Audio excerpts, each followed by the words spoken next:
Bom dia, queridos irmãos.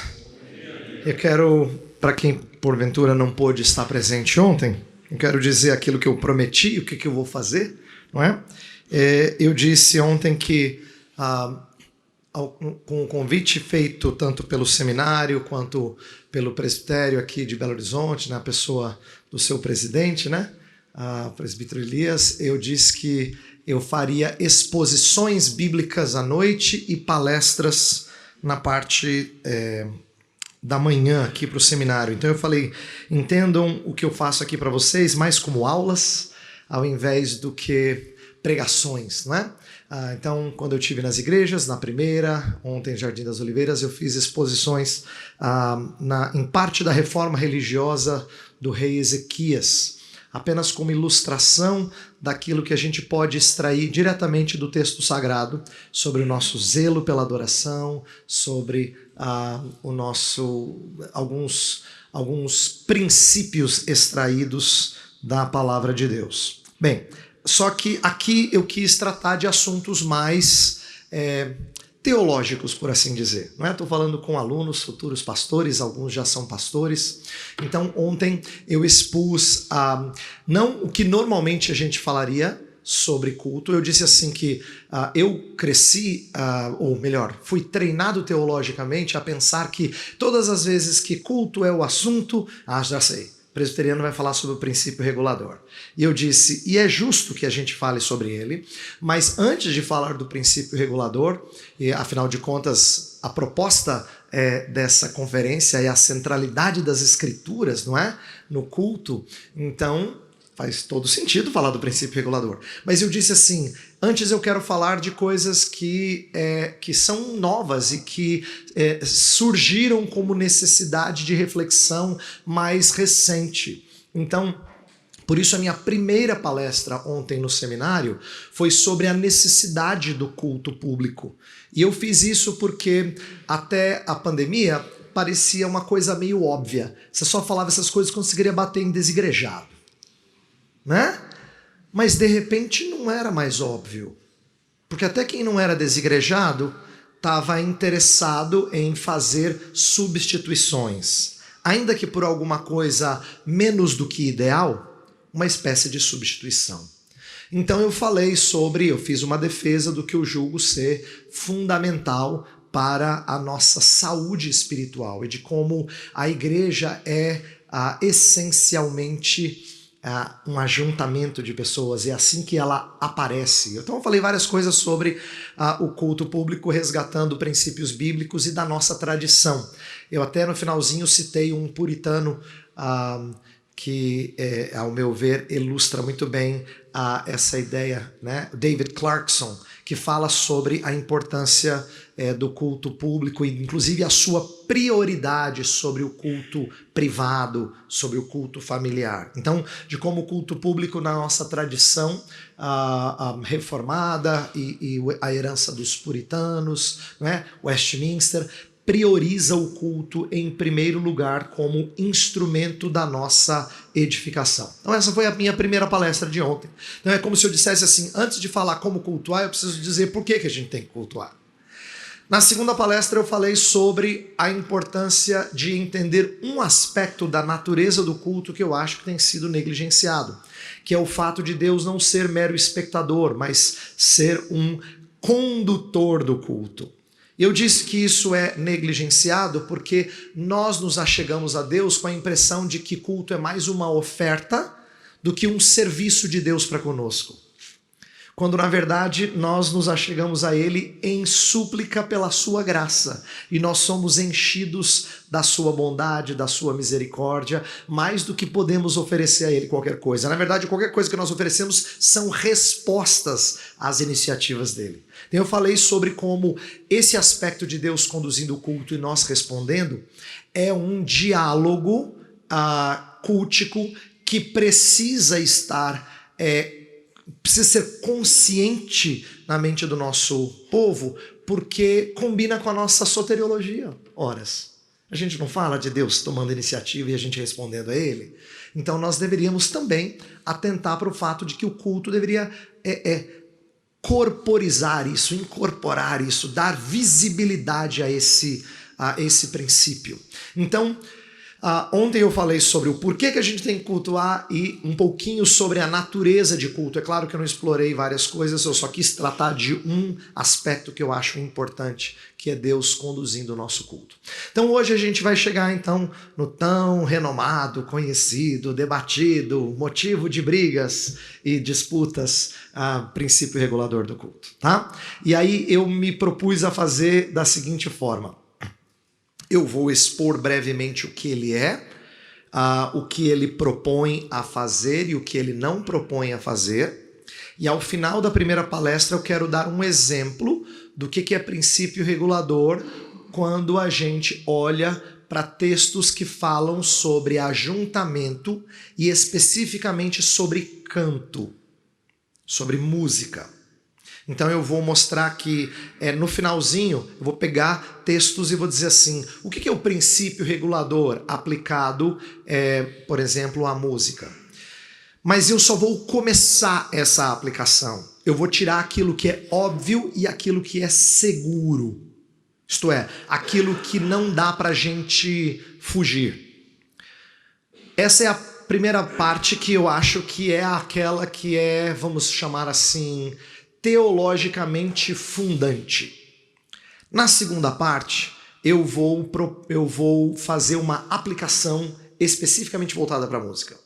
A segunda parte é sobre uma reflexão bíblico-teológica acerca de música no culto, tá? Aí a gente vai olhar para a Escritura, vai olhar para princípios da nossa fé e fazer algumas aplicações e entrar em questões espinhosas, pelo menos inicialmente. Então eu suponho que as perguntas encardidas virão na segunda palestra, não na primeira, tá? Porque na segunda eu vou tratar das questões mais assim, em que há mais discordância, ok?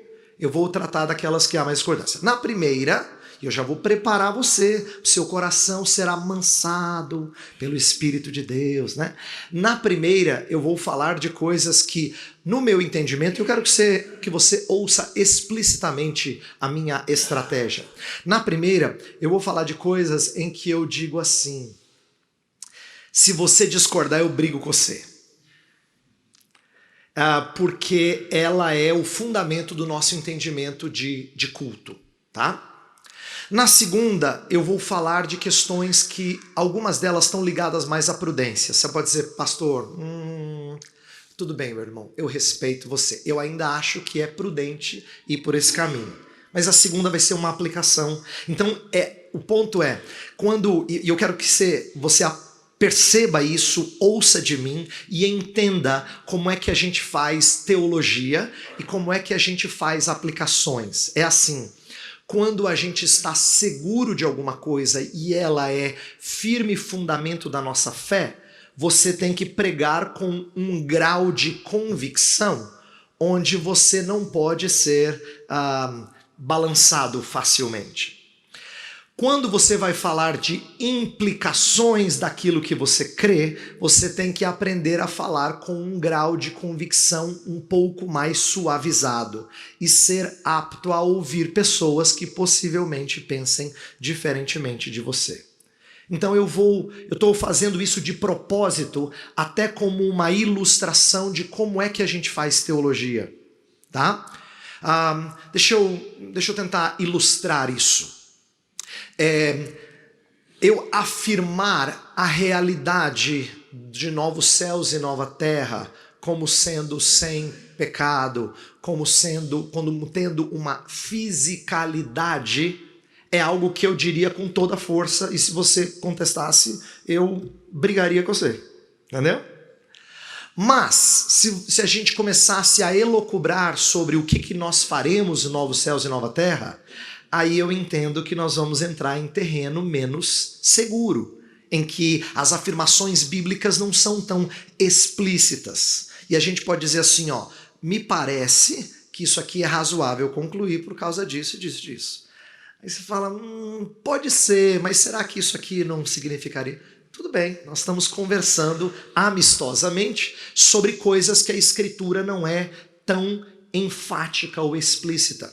Então, eu já estou dando a lição antes de tentar mostrá-la, tá? A lição que eu quero que você aprenda como futuro pastor, para os seminaristas que me ouvem aqui, e os que já estão no ministério, e aqueles que são oficiais, presbítero, servindo na igreja de alguma maneira, aprenda a ter tons diferentes com os quais você defende algumas coisas. Isto é, você não pode ser manso quando a verdade de Deus incontestável está em jogo. Aí você tem que ser leão, entendeu? Se alguém questiona a expiação vicária de Cristo, você não fala, irmão, eu acho. Não, você não fala assim. Se alguém está questionando a expiação vicária de Cristo, aí você sai com força. Com força, como alguns dizem, né? Porque você está falando de coisa que é essencial, que é fundamental à nossa fé. Mas há outras coisas que a gente fala com um pouquinho mais de cuidado, tá bom? Então, estou explicitando antes, eu acho que isso é parte do nosso aprendizado, a gente tirar coisas que são fundantes e coisas que são implicações destas que são fundantes, e a gente aprender a falar com intensidade diferente. Essa é a minha introdução.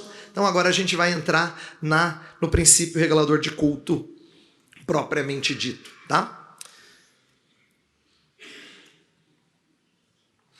Bem, eu vou começar com aquilo que é mais óbvio e todo seminarista devia conhecer, porque vai ser algo que ele vai subscrever quando ele terminar aqui e for ordenado ao Sagrado Ministério na Igreja Presbiteriana do Brasil, que é o que está afirmado lá no capítulo 21 da Confissão de Fé, parágrafo 1º. É dito que o modo aceitável de adorar o verdadeiro Deus é instituído por ele mesmo e tão limitado pela sua vontade revelada que não deve ser adorado segundo as imaginações e invenções dos homens. Então, essas são as palavras desse trecho da Confissão de Fé. Tá? Eu citei capítulo 21, parágrafo 1º. Na verdade, é apenas uma parte desse parágrafo, mas é a parte mais importante. Isto é, o princípio regulador de culto, ele é expresso ou definido pela confissão de fé assim: o modo aceitável de adorar o verdadeiro Deus é instituído por ele mesmo e é limitado pela sua vontade revelada. Isto é, você só pode fazer o que está explicitamente lá. Portanto, ele não pode ser adorado segundo as imaginações e invenções dos homens. O que esse princípio regulador estabelece? Que adorar sempre tem que ser segundo aquilo que a Bíblia ordena. E isso faz com que Deus suprima todo tipo, o princípio regulador suprime todo tipo de invenção, de criatividade, de engenhosidade humana no culto. A gente vai explicar isso para tentar deixar o mais claro possível, tá? Então, o falecido pastor Paulo Anglada escreveu um livreto sobre o princípio regulador no culto, e ele recorda que a gente não pode adorar aquele a quem nós não conhecemos. Lembra? Jesus fala para a mulher samaritana: vocês adoram quem vocês não conhecem. É uma crítica dura, mas necessária, porque os samaritanos de fato haviam deturpado o conceito do que era escritura, eles haviam rejeitado algumas coisas. Então, Jesus está dizendo para aquela mulher, ela precisava crer na verdade. Se você se torna verdadeiro adorador, se você adora em espírito e em verdade, você não vai aprender a adorar a Deus verdadeiramente se você não conhece a Deus verdadeiramente, né?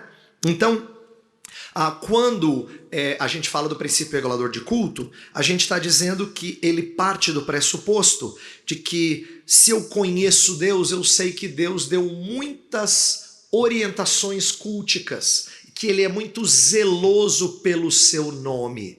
Portanto, eu adoro segundo o zelo que ele tem pelo seu nome. Isso faz o princípio regulador ser diferente daquilo que é chamado por alguns de princípio normativo. Princípio normativo foi o termo dado para o oposto do princípio regulador. O que a Bíblia não proíbe, eu posso fazer. Se a Bíblia não é contra isso, eu posso fazer. Vamos dar exemplos. Os puritanos não gostavam de vestimentas clericais como parte do culto. O anglicanismo respondia dizendo: a Escritura não é contrária a isso. A Escritura nunca disse que isso seria negativo para o culto. Portanto, nós entendemos que continuar com as vestes clericais, que era algo que havia sido herdado do catolicismo romano e levemente adaptado, isso era válido. Os puritanos queriam um culto mais simples possível, então removidas todas as distrações. Então perceba que eles estão olhando para uma questão da qual a Escritura não fala com especificidade, pode ou não pode vestimenta clerical, né? Assim, ó, aquele que lidera o culto, que conduz e dirige o culto. Mas eles partiam de princípios distintos. O anglicanismo, então, ele achava que se a Bíblia não proíbe diretamente, então é permitido. Enquanto que os puritanos vão seguir um culto muito parecido com a proposição de Calvino, de dizer, não, eu tento fazer o mais próximo possível do que a Escritura me orienta. Esse princípio está presente em vários lugares, não só na confissão de fé. Tá? Ele é antigo, algum tipo de expressão dele é encontrada em vários autores, como João Calvino, João Knox, na Inglaterra o Thomas Cartwright, William Ames, George Gillespie, John Owen, Jeremiah Burroughs e vários outros puritanos. Tá? E a gente encontra também em documentos, por exemplo, não só na Confissão de Fé de Westminster, mas a própria Confissão Belga. A Confissão Belga foi escrita em 1561, ela é lá do período ainda da Reforma, no período da segunda geração, quando Calvino ainda estava vivo e já tem a ideia de que a adoração tem que ser feita segundo aquilo que a Bíblia prescreve. Então os puritanos não estão inventando, não é um princípio dos puritanos, é uma herança da ala reformada que era muito zelosa, ou praticamente do movimento continental, muito zeloso pelo culto simplificado. Então, entenda assim, ó, no período da Reforma, você tem os luteranos rompendo com uma série de coisas da parte teológica de Roma, mas fazendo certas concessões litúrgicas. Eu estava lendo um autor ontem que dizia assim que parte do desafio de Lutero é porque ele é a primeira geração, ele está rompendo com muitas coisas, e muitos monges, assim, atendendo a proposta de Lutero, estão deixando tudo, só que cria um problema social, porque esses caras eram sustentados pela igreja. De repente eles estão totalmente desamparados. E você tem que...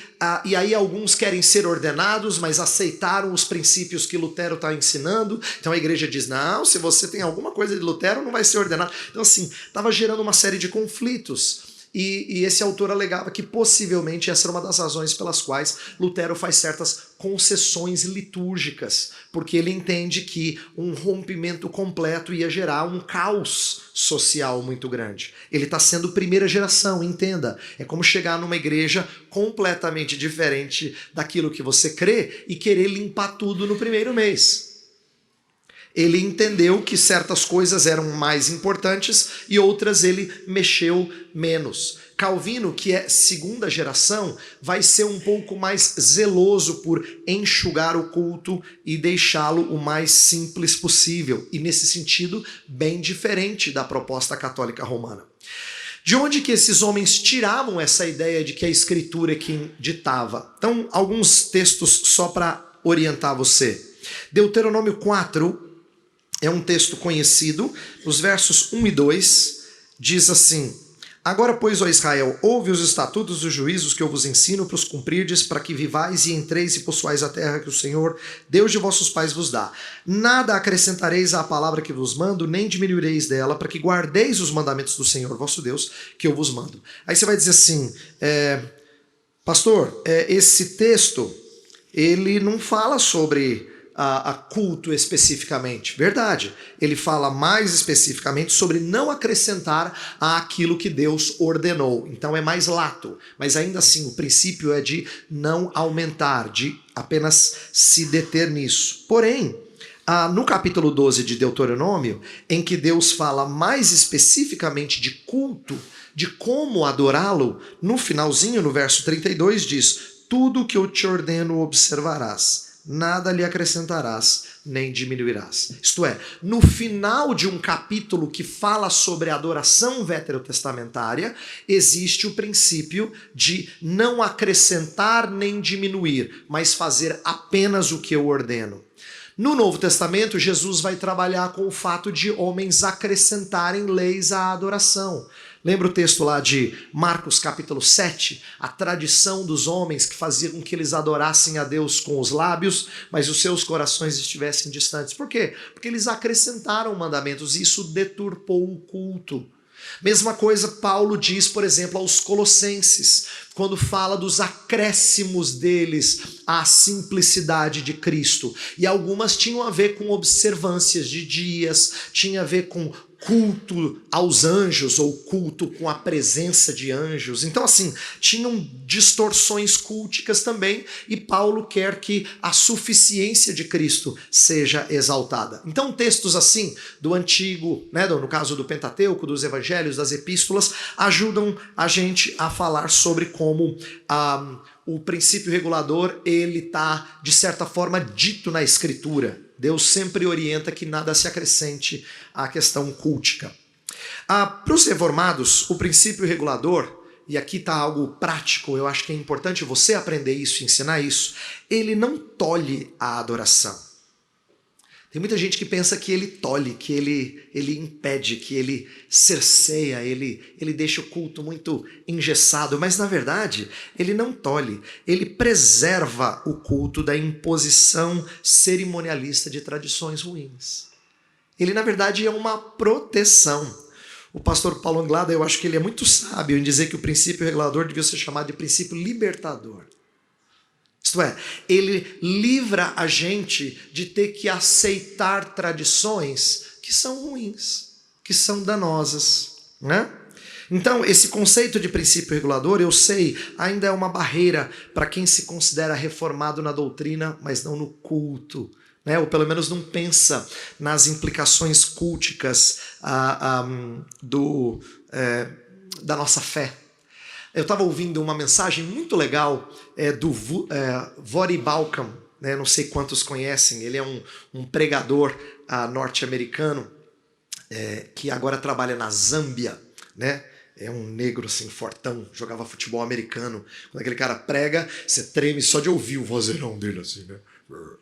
E o Voddie Baucham fala de uma coisa muito bacana nessa mensagem. Ele diz assim que hoje em dia as pessoas cultuam segundo o que ele chama de princípio afetivo de culto. Olha que legal a sacada dele. Ele fala princípio afetivo de culto. O que ele quer dizer com isso? É assim, no fundo, se a pessoa gosta daquele estilo e faz ela se sentir perto de Deus, então é bom. Ela gosta e faz ela conectada com Deus, então é bom. Se o culto é significativo para elas, isto é, se abençoa, se facilita um encontro com o divino, uma experiência com Deus, então é aceitável. E quem disser o contrário é legalista, vive fazendo juízo e é mau. Então, em outras palavras, é certo e você não tem direito de dizer nada contra, né? Esse tipo de postura negligencia o princípio regulador do culto, é claro. E aí entra a questão para você falar sobre preferências. E ele não está falando de preferência apenas contra o contemporâneo. Ele está falando, inclusive, de preferências tradicionais. Quem opta pelo tradicional, quem opta pelo contemporâneo, quando a discussão deveria ser mais substancial. Tanto tradicionais como contemporâneos estão argumentando a favor de como se encontram com Deus e sentem a presença de Deus. Então ele diz assim, olha, o pressuposto está errado. A gente diz assim, irmão, você está falando que eu não pode, mas eu sinto Deus. Isso, você diz assim, mas esse é o contemporâneo, né, professor? Não. O tradicional também diz assim, eu vou naquele culto lá, eu acho que é uma bagunça. Aí eu vou na minha igreja e falo assim, aqui sim. Aqui sim eu estou adorando a Deus. Porque ambos estão pensando no princípio afetivo de culto. Ele disse, está errado. Nós precisamos focalizar em quem Deus é e como nos encontramos com Ele em adoração. Isto é, substância antecede a discussão sobre estilo. A gente vai falar um pouquinho sobre estilo na segunda parte, tá? Mas agora eu quero que você entenda a lição que ele traz, que é muito curiosa. Ele fala: substância antecede a discussão sobre estilo. Então, o princípio regulador basicamente é isso. Ele defende a orientação vinda explicitamente das Escrituras. Agora a gente precisa explicar o que é na prática isso. O que a Escritura de fato diz? O que ela explicita? É aqui que a gente então passa a discernir os diferentes termos. A gente fala que a Bíblia contém os elementos de culto e ela também explicita os atos de culto. Mas as formas ou circunstâncias do culto, essas têm que ser deduzidas com sabedoria. Então, o que eu acabei de falar é importante, eu quero desenvolver. Eu vou repetir para você anotar, tá? O que a Bíblia explicita? Ela explicita elementos de culto. Então, o que seriam elementos de culto? Pregação, leitura bíblica, oração, música, sacramentos, ofertas e assim por diante, tá? Os elementos de culto. E os atos de culto, ela também explicita. Você tem na Escritura adoração, confissão, gratidão, ensino, né? Consagração, assim por diante. Eu vou falar um pouquinho mais de cada uma delas. Mas as formas ou circunstâncias do culto, elas não são explicitadas na Escritura. E a própria confissão de fé fala disso. Ela diz que a como nós vamos dar forma a esses elementos e a esses atos, a Bíblia não diz. Ela não fala. Então, vamos falar de coisas óbvias para ilustrar? A Bíblia não fala assim, o que é bíblico? É um culto ou 2 por domingo? Então, alguns vão dizer, não, meu irmão, igreja presbiteriana tá boa, aquela que tem 2 cultos, manhã e noite. Mas a Bíblia não fala. A gente pode até defender que é saudável, tudo bem. Mas isso a gente deduz, a gente já entra naquele segundo âmbito de menos convicção e força e mais sabedoria e prudência na nossa conversa, né? Antes do que dizer, quem não é dos meus, né? Não é dos reformados, tá? A Escritura não fala, por exemplo, sobre horário de culto. A Escritura não fala quantas músicas a gente canta. A Escritura não fala nem que estilo de música a gente canta. Essas coisas são conversadas e são deduzidas com sabedoria, tá? Então, o que a Bíblia prescreve para o culto? Explícita ou implicitamente? Vamos lá. Então, quando a gente fala sobre os elementos de culto e os atos de culto, o que a gente está dizendo é que não importa o lugar ou circunstância. Tem uma cultura lá nos cafundó do Judas que não cantam. Pois essa cultura é deficitária, vamos supor que tivesse, tá? Que você fizesse uma defesa antropológica de que eles não cantam. Então essa cultura é deficitária e vai ter que aprender a cantar. Foi a minha resposta a uma irmã aqui ontem, quando a gente não segue os ditames da cultura para adequar elementos do culto, não é? Então a gente precisa, digamos que alguém dissesse assim, oração, tempo delongado de oração não funciona na nossa cultura, porque nós somos uma cultura de TikTok. Então nós temos que fazer orações curtas. Então, nós vamos trabalhar em nossos maus hábitos para a gente aprender a gastar tempo em horas, tá? A gente não sucumbe ao que a cultura fez e diz, vamos adaptar o culto ao que a cultura fez. Então a gente precisa ter isso em mente. Se a cultura determinou certos padrões, a gente não diz, não tem jeito, não lutemos contra ela. Não funciona assim, tá? Então quando a Escritura prescreve elementos de culto e atos de culto, ela está falando alguma coisa que vale para qualquer lugar e para qualquer circunstância. Então eu não vou gastar tanto tempo, daqui a pouco eu falo, respondendo a pergunta de um dos irmãos ontem sobre todos os elementos de culto têm que fazer parte do culto. Daqui a pouco eu falo sobre isso. Mas eu queria discutir um pouquinho mais sobre a questão das circunstâncias ou forma, né? A Bíblia explicita todas as coisas relacionadas ao culto? Claro que não. Então as circunstâncias do culto, elas são deduzidas, elas ficam sob a nossa sábia aplicação da palavra. Olha o que a confissão de fé diz, e aqui esse é um outro trecho importante da confissão de fé para você entender a questão de culto, que é o capítulo 1º, parágrafo 6º. E eu vou ler apenas um trechinho desse parágrafo. Diz assim: há algumas circunstâncias quanto ao culto de Deus e o governo da igreja, comuns às ações e sociedades humanas, as quais têm de ser ordenadas pela luz da natureza e pela prudência cristã, segundo as regras da palavra, que sempre devem ser observadas.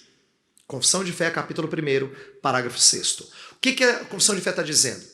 Que há certas coisas que a gente faz na igreja que você não consegue tirar diretamente das escrituras, e não seria bom você cair no erro de ter que achar um verso para fundamentar cada prática. Porque esse biblicismo tolo vai fazer você fazer exegese em vez de exegese. Porque aí alguém que é bom de grego, de hebraico, te quebra rapidinho. Aí pronto, acabou a sua defesa do culto. Olha só como a confissão de fé está sendo sábia. Ela está dizendo assim, ó, como é que a gente procede governo na igreja? Ela fala tanto de culto quanto de governo. Governo na igreja. A igreja presbiteriana, ela tem presbitérios e o pastor é membro do presbitério. Mas tem igrejas reformadas que o pastor é membro da igreja local. E é verdade, tem mesmo. Ao redor do mundo tem igrejas e o pastor é membro da igreja local. Então você vai dizer, qual que é mais bíblico? Essa é uma discussão fútil. É uma discussão fútil. Ela é uma questão de, no máximo, de sabedoria. Dizer, olha, eu prefiro essa designação, porque ela me parece importante por causa disso. Eu acho que isso aqui funciona melhor por causa disso. Tudo bem. Ela é uma discussão amistosa. Mas dizer que a igreja presbiteriana está mais certa que a igreja reformada, que a igreja reformada está mais certa que a igreja presbiteriana, essas coisas não são discutidas na Escritura. Há muitas coisas do nosso governo presbiteriano que não são explicitados, que a gente deduz por causa do que é comum aos homens. Por exemplo, regras parlamentares, que a gente usa em reunião de presbitério. E vocês, seminaristas, vão ver aos montes, presbitério, sínodo, supremo, onde você participar. Nada disso provém diretamente das Escrituras. Mas a confissão de fé entende que é razoável, desenvolveu-se ao longo da história, mantém boa ordem, tem bons valores. Portanto, a gente vai usar. Né? E tanto com o governo quanto com o culto, a confissão de fé diz que tem coisas que a gente faz assim. A gente deduz como? Duas expressões legais para a gente observar. Luz da natureza, prudência cristã. Luz da natureza significa aquilo que o bom senso, usando uma linguagem mais popular, o bom senso com o qual a gente diz, olha, não me parece razoável pregar 7 horas. Acho que as pessoas não vão, assim, assimilar bem. E não vai ser mais piedoso. A luz da natureza pode levar você a fazer isso. Assim como prudência cristã pode levar você a dizer assim, quer saber? Eu não vou fazer o livro inteiro, a exposição. Eu acho que eu vou cortar aqui, eu vou começar uma outra série, porque nossa igreja precisa ouvir sobre esse tema. Ok, a Escritura não fala. Você tem que terminar o livro, você tem que cortar ele no meio. Isso é prudência cristã. Você deduz que agora é melhor que a nossa igreja ouça esse tipo de exposição. E ninguém vai dizer, isso que absurdo, irmão. Você só fez a primeira parte de João, não fez a segunda parte? Né? Não tem, isso não é uma briga que a gente deve aceitar ou entrar nela, tá? Então, há certas coisas que a gente deduz a partir de prudência cristã. Então, luz da natureza e prudência cristã. Agora, essas coisas não estão soltas. Inclusive, a continuidade da confissão fala assim, segundo as regras da palavra. Então, a Escritura estabelece normas e você vê se o tal do bom senso não fere alguma coisa da Escritura. Você vê se a dita prudência cristã realmente reflete valores da Escritura. Essas duas coisas que a confissão de fé se refere, luz da natureza e prudência cristã, não são explicitamente tiradas da Escritura, mas elas precisam combinar com valores da Escritura. Então, por isso que ela ordena as palavras desse jeito, tá? Então, o que seria a nossa sábia aplicação da palavra? Em que lugar a gente vai adorar? local de culto, o que a gente acha mais apropriado. Pode ser que a gente deduza que em certos contextos mais desafiadores tem local que não é apropriado para culto. É melhor a gente cultuar aqui. Ou horário e duração do culto. Ou arquitetura e iluminação usado em culto. É uma boa conversa, mas é uma conversa tirada de luz da natureza e prudência cristã, né? Ou questões relacionadas, por exemplo, à ordem do culto. Ordem do culto é uma coisa muito curiosa. A gente diz assim, não, para mim precisa começar com adoração. Não dá para não começar com adoração. Aí você vai ver exemplos em que reformados vão começar com confissão. Aí você fala, não é possível. Confissão com adoração. Então, na verdade, a ordem do culto é uma boa conversa, mas é uma conversa também ligada a esse segundo aspecto, né? Quantas músicas cantar, essas são circunstâncias e formas, tá bom? Então, a gente tem que tomar cuidado para não tornar as circunstâncias de culto obrigatórias. Porque até os puritanos, por exemplo, discordavam de questões como canta só salmos. Nem todos os puritanos defendiam isso. Alguns defendiam, outros defendiam a ideia de hinos no culto público. Alguns defendiam orações escritas previamente, outros preferiam orações feitas espontaneamente. Essas eram diferenças dentro do movimento reformado inglês, tá? Então, um livro muito precioso para a gente aprender algumas coisas, escrito pelo reverendo Felipe Fontes e João Almeida, eu mencionei ele ontem, Igreja Local e a Música no Culto. Eles observam que Calvino utilizava nos cultos dominicais um conjunto de orações pré-escritas, extraídas de um manual que já existia.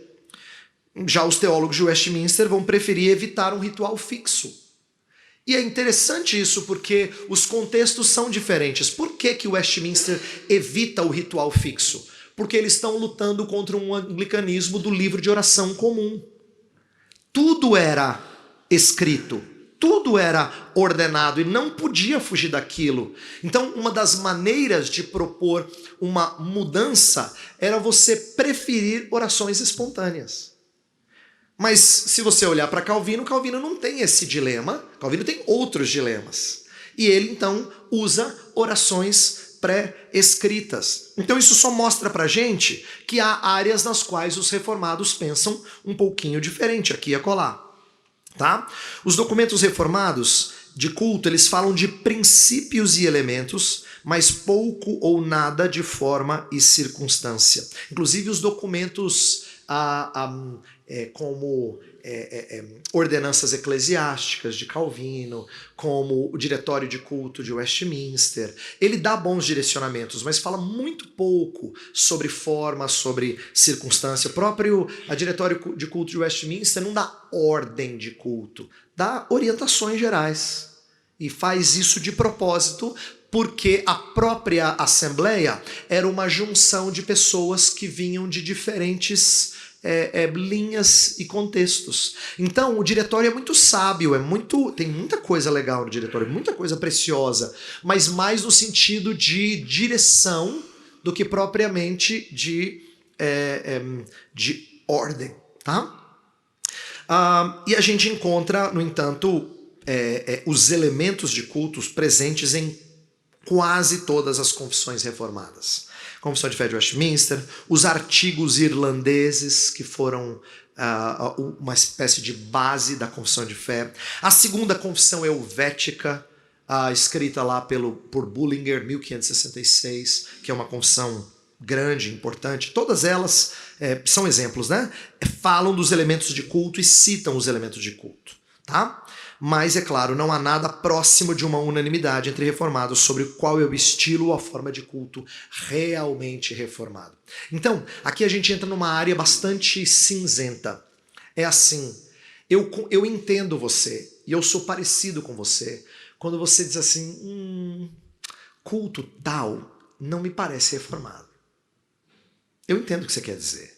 Porém, eu quero te ajudar a ser cuidadoso ao fazer esse tipo de avaliação, levando em consideração, primeiramente, elementos e formas, ou melhor, elementos e atos. E em segundo lugar, falar de coisas que são expressão da sabedoria, da prudência cristã, que são as formas, as circunstâncias de culto, tá? Então você falar de elementos e atos é para você dizer assim, para mim aquilo não é culto. Por quê? Porque faltaram elementos-chave. As formas não estão sendo respeitadas. Então assim, não tem nem discussão. Nem vem com a sua argumentação, não tem nem discussão. É assim. Já quando a gente fala de prudência, a gente diz, olha, acho que isso aqui não ajuda, isso aqui é ruim por causa disso. E você argumenta, então, naquele segundo momento. Ontem me perguntaram sobre os elementos estar presentes em todos os cultos. Então, deixa eu contar rapidinho como é que a tradição reformada costuma tratar disso. Vocês devem saber do famoso exemplo de Calvino, que, embora contrariado, tolerou que a Igreja de Genebra celebrasse apenas quatro vezes a ceia do Senhor no ano. Entenda que no contexto de Calvino, que havia quebrado, rompido com o catolicismo há pouco tempo, celebrar a ceia todo domingo pareceria uma espécie de missa adaptada. Então, para os líderes era horrível.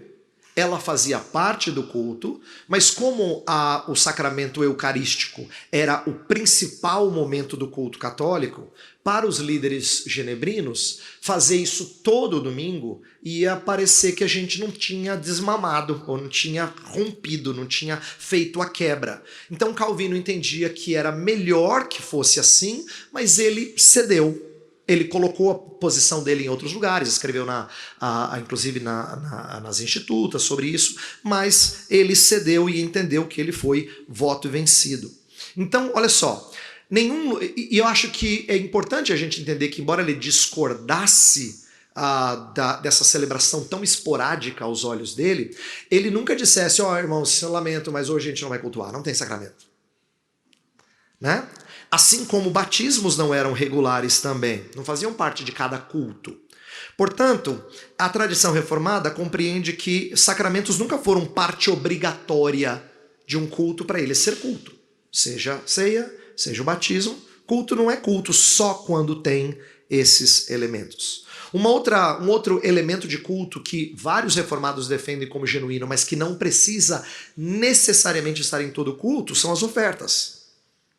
E é interessante ver como alguns defendem que ela precisa fazer parte de toda a liturgia e outros não, mas mostrando aí essa diferença de opinião, né?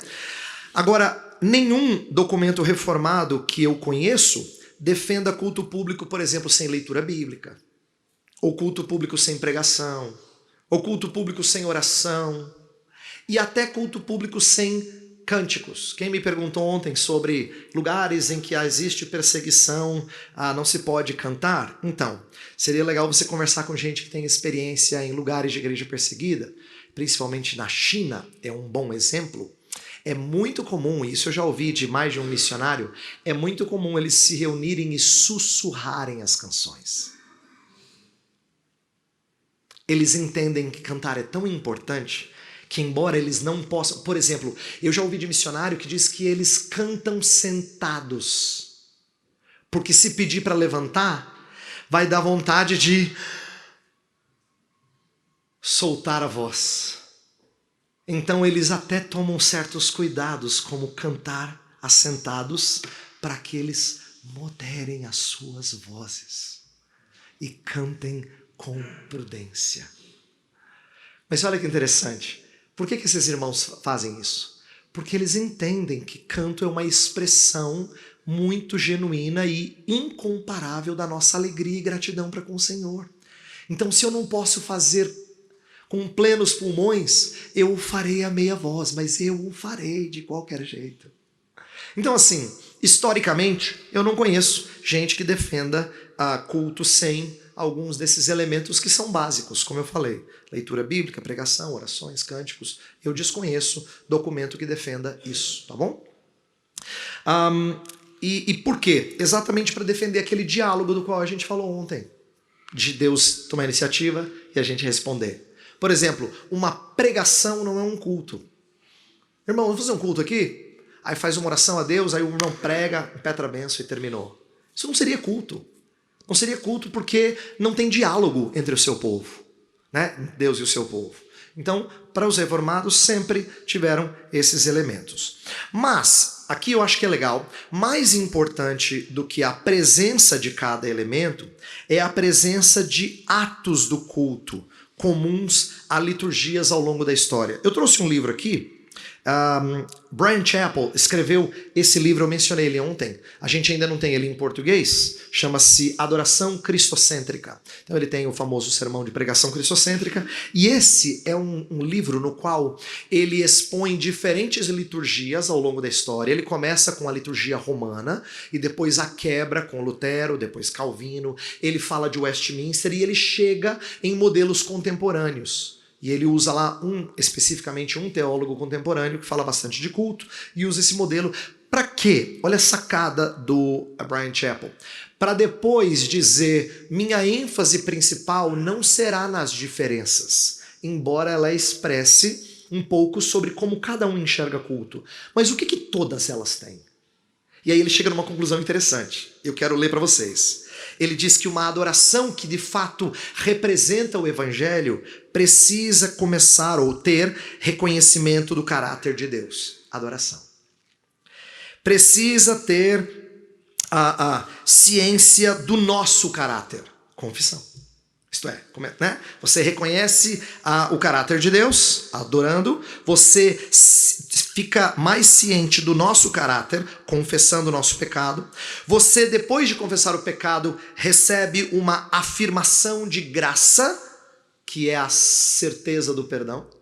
Então você ter a afirmação de que você é perdoado, você pode permanecer na presença do Santíssimo por causa do perdão em Cristo. Expressão de devoção, que são nossas ações de graças. Expressão de devoção. Desejo por auxílio por parte do Deus vivo. Então, um culto tem que ter petição, intercessão. Então, quando a gente ora por alguém, pela comunidade, por missionários, o que quer que seja, faz parte do culto. É uma expressão da nossa dependência dele. Uma aquisição de conhecimento para que nós agrademos a Deus, que é a instrução da palavra. Uma comunhão com Deus e com o seu povo, frequentemente expresso na prática da ceia. E viver para Deus com a sua bênção, que é uma espécie de encorajamento e bênção apostólica. Então, olha só o que o Bryan Chapell concluiu. Que o que parece ser comum a várias liturgias e que marca a adoração do povo centrado no Evangelho é quando você adora, confessa, se sente seguro do perdão, presta comunicações de graças, intercede, recebe instrução da palavra, comunga com os irmãos e sai do culto encorajado e abençoado por Deus. É uma epístola irmã, não é, paralela de Efésios. Paulo diz assim: habite ricamente em vós a palavra de Cristo, instruí-vos e aconselhai-vos mutuamente em toda sabedoria, louvando a Deus com salmos, hinos e cânticos espirituais, com gratidão em vosso coração. Então o que a gente vai fazer aqui nessa parte final? A gente vai explicitar o que, no meu entendimento, nós podemos defender como explícito, com o qual eu falei para vocês, eu brigaria com mais força, né? Depois a gente fala de implicações, mas eu vou tentar falar daquilo que é explícito. Então, o que o nosso texto diz? Bem, a primeira coisa que ele diz, os dois textos, que, assim, se porventura alguém estivesse questionando, mas será que música tem que fazer parte do culto mesmo? Eu creio que esses textos seriam usados, normalmente essa não é uma alegação no nosso meio, mas digamos que você encontrasse alguém que questionasse a legitimidade da música na vida comunitária, no culto público. Eu acho que esse é um bom texto. Esses dois textos são bons para a gente falar que Paulo está tratando especificamente dos encontros. Pessoas vindo de lugares diferentes para os seus encontros culticos, e lá eles cantavam. Eles celebravam as glórias do Senhor e a sua redenção sobre o seu povo. Então, a gente defenderia a legitimidade da música. Mas como esse não é um problema no nosso meio, pelo menos não é comum, então vamos falar daqueles que acho que são mais mais importantes. Primeira coisa muito legal para a gente aprender desse texto, que eu acho que é explícito, é que música está relacionada primeiramente e primordialmente a louvor e gratidão a Deus. Isto é, ela tem um propósito vertical. Mas também são instrumentos de mútuo encorajamento e ensino. Elas têm um propósito horizontal. Então, o primeiro ensinamento explícito é que eu tenho que estar ciente de que a música não serve apenas na adoração, no louvor a Deus, na expressão de nossa gratidão a Deus. É claro que essa é a primeira razão, é o motivo mais forte do nosso canto. Mas ele também serve como instrumento de mútuo encorajamento e ensino. Bem, por que eu defendo isso? Deixa eu falar sobre esse primeiro princípio. A gente tem que entender aqui a maneira como o grego está descrito, né? Paulo tem dois paralelos, ele fala em Efésios 5, não vos embriagueis com vinho, mas enchei-vos do Espírito, e em Colossenses 3 ele fala, habite ricamente em vós a palavra de Cristo.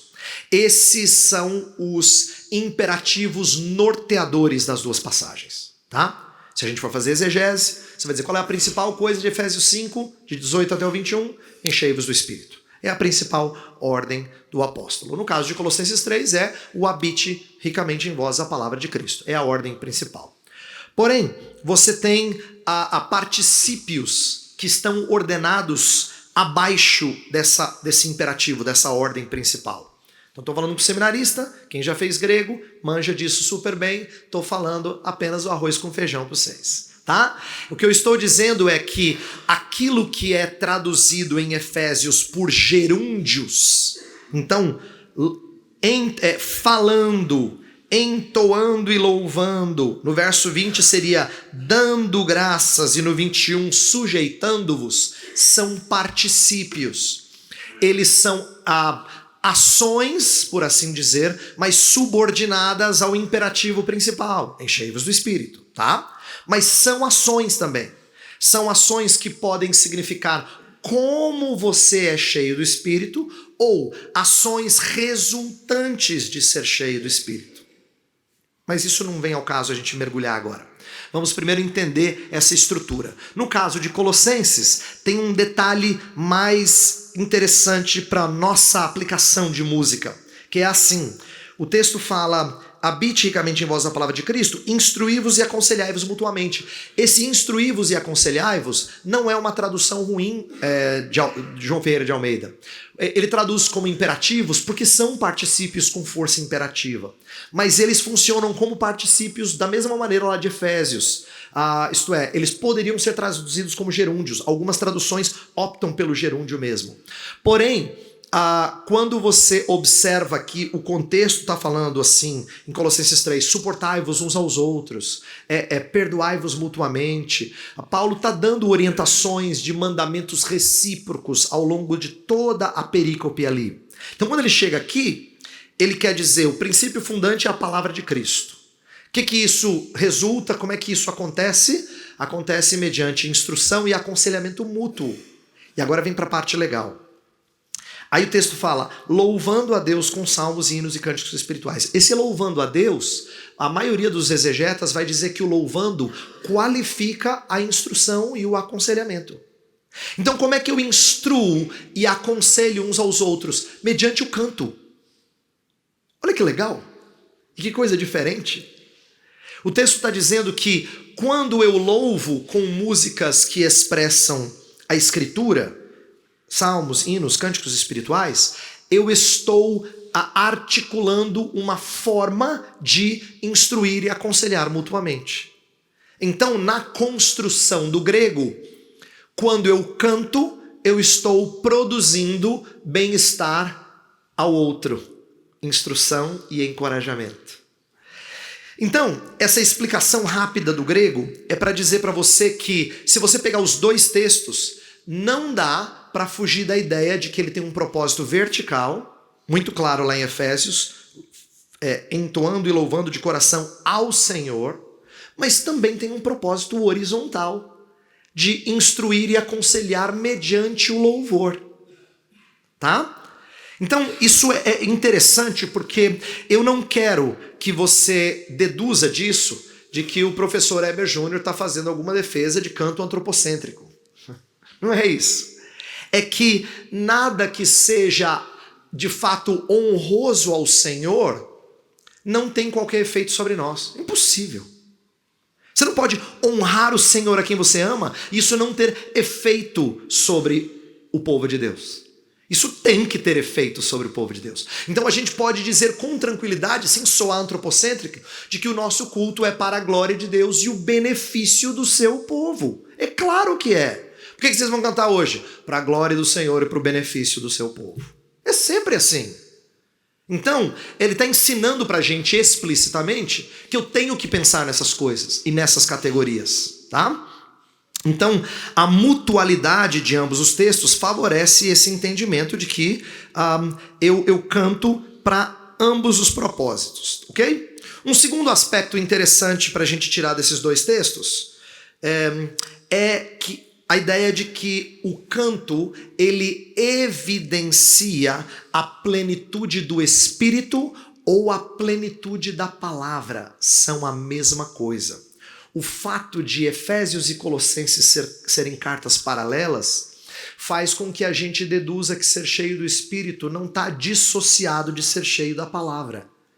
Porque o texto que reflete alguns dos mesmos vocábulos começa com imperativos aparentemente diferentes. Não vos embriagueis com vinho, mas enchei-vos do Espírito. Só que aqui habite ricamente em vós a palavra de Cristo. Bem, mas o que vem na sequência é quase idêntico. Muda a ordem um pouquinho aqui e acolá, mas quase idêntico. Então isso leva a gente a pensar que Paulo está dizendo do mesmo assunto com palavras diferentes. Então qual é o princípio que a gente tira disso? É de que o canto, ele precisa evidenciar a plenitude do Espírito, mas plenitude do Espírito não está dissociado de ser enchido da palavra de Deus. Ninguém pode defender que é cheio do Espírito, mas é esvaziado de conhecimento bíblico. Errado. Tá? Não dá. Não dá para dizer assim, irmão, estou cantando cheio do Espírito. Mas assim, conhecimento bíblico, né? Não dá. Não dá. Porque você ser cheio do Espírito significa ser cheio da sua palavra. E ser cheio do Espírito não é ser descontrolado. Inclusive, devoção, eu falei ontem, não é expressa mediante espontaneidade. Espiritualidade não é sinônimo de espontaneidade.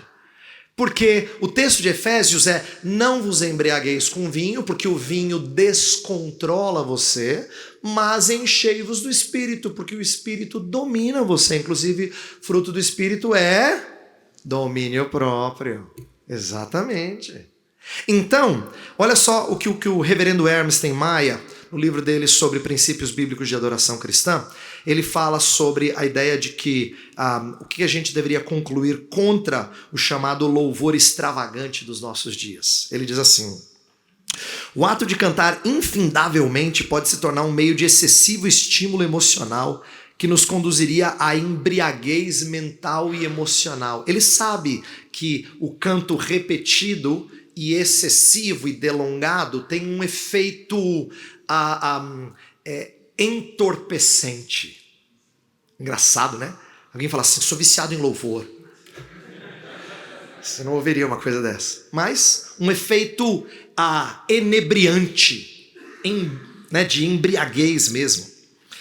Tornando-nos presas fáceis de manipulações. Então assim, ele diz, olha, lamentavelmente a música tem sido usada com muita frequência com este propósito. Isto é, com esse objetivo entorpecente de gerar embriaguez e fazer você suscetível a manipulações. Então, plenitude do Espírito não significa descontrole na adoração, é o contrário. É controle de si.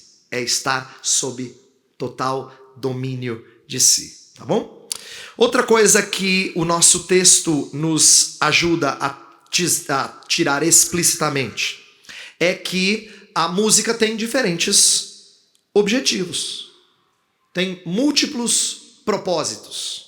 Isto é, música não só é expressão de louvor, Essa é a razão pela qual eu não gosto muito de chamar o momento de música de louvor, porque dá a impressão para as pessoas que os cânticos são louvor. Os hinos podem ser encaixados aqui e acolá, tal. A gente tem um momento de louvor, a gente fala assim. E às vezes canta música que não tem nada a ver com louvor.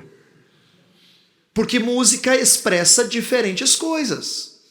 Né? Na escritura, o texto diz que música é expressão de louvor, é expressão de gratidão, e como a gente viu no texto de Colossenses, é expressão de encorajamento, é expressão de ensino. Então, olha que interessante, você pode ter músicas cumprindo diferentes propósitos no culto, porque isso combinaria com a linguagem desses dois textos. Você pode ter música que expressa nosso louvor a Deus, né? Então, salmos, doxologias, estamos louvando a Deus. Você pode ter música que, de certa forma, expressa nossa gratidão a Deus. Talvez uma música que seja uma espécie de oração. Então, músicas funcionam não só como louvor, mas também como orações. Agradecendo, por exemplo, a Deus por coisas que Ele fez por nós. Mas a parte que eu acho que é mais surpreendente, a gente não está acostumado a falar isso. Isso até deixa reformado meio incomodado. Né? Aquele assim, xiita.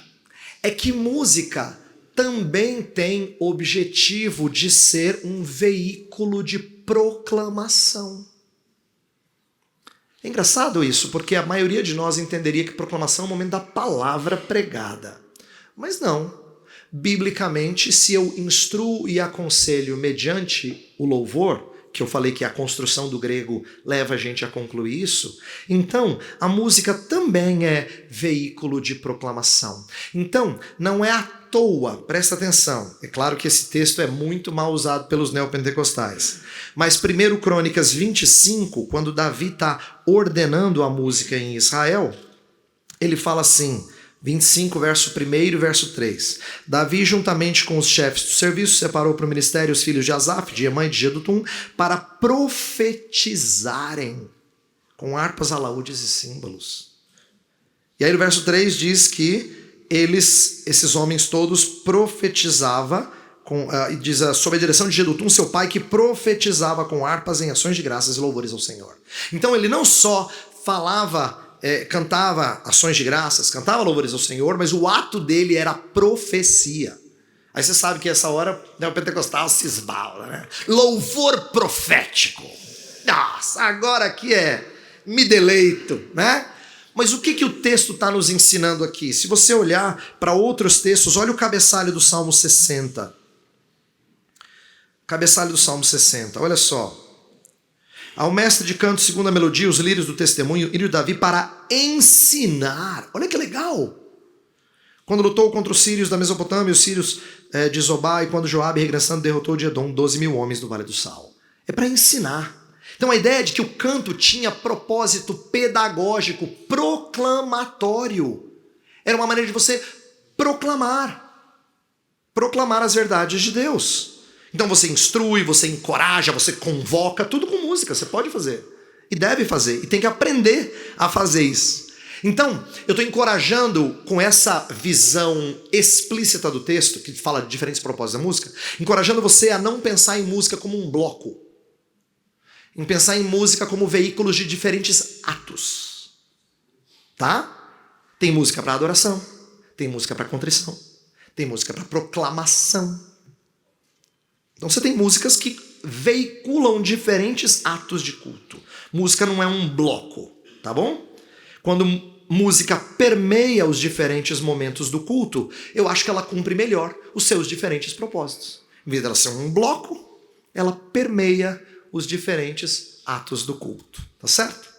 E por último, e eu encerro minha palestra com isso, é que o texto abre espaço para a gente falar de diversidade musical. Diversidade musical. Isto é, a música aqui ela recebe diferentes nomes. Olha que interessante. Lá em Colossenses fala sobre salmos, hinos e cânticos espirituais.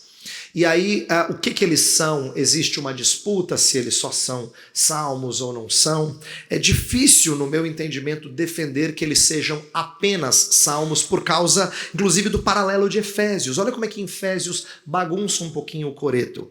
Porque em Efésios fala, falando entre vós com salmos e entoando hinos e cânticos espirituais. Então ele divide. Ele diz que falar são salmos e cantar são outras coisas. Então, assim, dizer que Colossenses está ensinando 3 palavras que expressam a mesma coisa é difícil.